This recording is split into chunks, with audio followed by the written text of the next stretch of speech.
ఇలా ముఖ్యమంత్రి గారు ఆయనే దీనికి మూల కారణం. ఎందుకంటే ముఖ్యమంత్రి గారు ఆయన నోరు అదుపులో పెట్టుకోవాలి.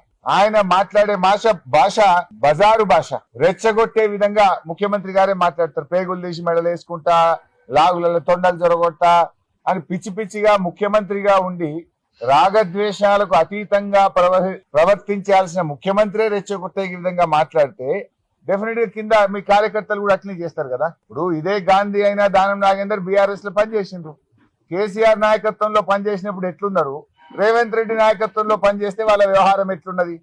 10 ఏళ్ళు కేసీఆర్ నాయకత్వంలో ఎప్పుడైనా మాట్లాడినరా వీళ్ళు? ఈ రకంగా రౌడీల్లాగా వ్యవహరించిండ్రా? ఇవాళ ఎందుకంటే యథా రాజా తదా ప్రజ అన్నట్టు రేవంత్ రెడ్డి భాష, రేవంత్ రెడ్డి విధానం వల్ల ఇవాళ వాళ్ళ నాయకులు కూడా అట్లే మాట్లాడుతున్నారు. ఇవాళ వాళ్ళ మంత్రి కూడా మాట్లాడిండు, కోమటిరెడ్డి వెంకటరెడ్డి. బీఆర్ఎస్ వాళ్ళు ఎక్కడైనా విమర్శిస్తున్నట్టే వాళ్ళని కొట్టండి అని రాజ్యాంగం మీద ప్రమాణం చేసిన మంత్రే రెచ్చగొడుతుంటే ఇంకా లా అండ్ ఆర్డర్ ఎక్కడుందే? ఇవాళ రివ్యూ చేయాల్సింది ఫస్ట్ నిన్ను నువ్వు రివ్యూ చేసుకోవాలి, నీ మంత్రుల్ని రివ్యూ చేయాలి. నువ్వు చక్కగా లేవు ఫస్ట్.